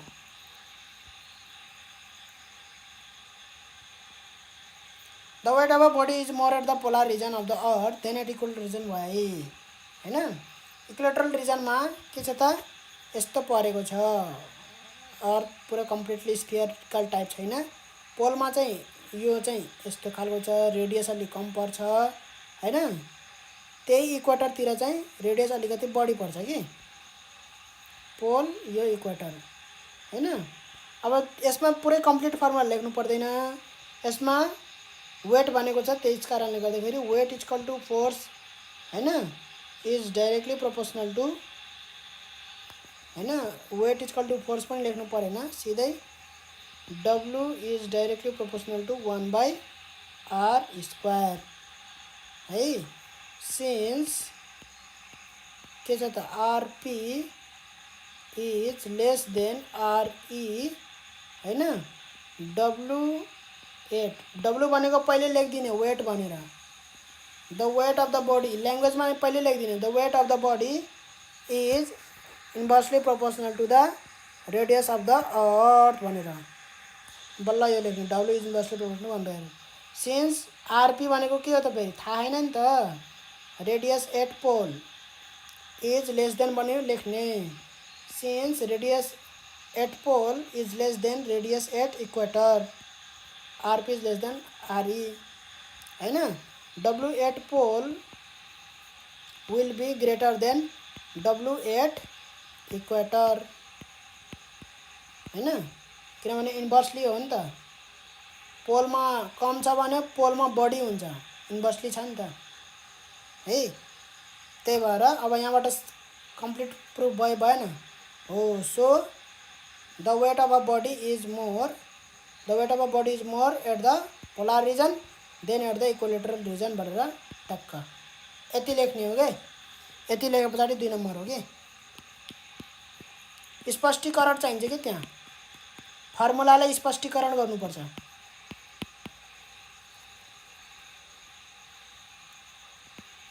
एन्सर चाहिँ लेख्ने हैन, स्पष्ट गराइदिने।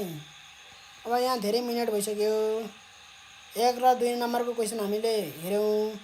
अब यो न्युमेरिकल हो, न्युमेरिकल हामी हेर्छौँ अर्को भिडियोमा।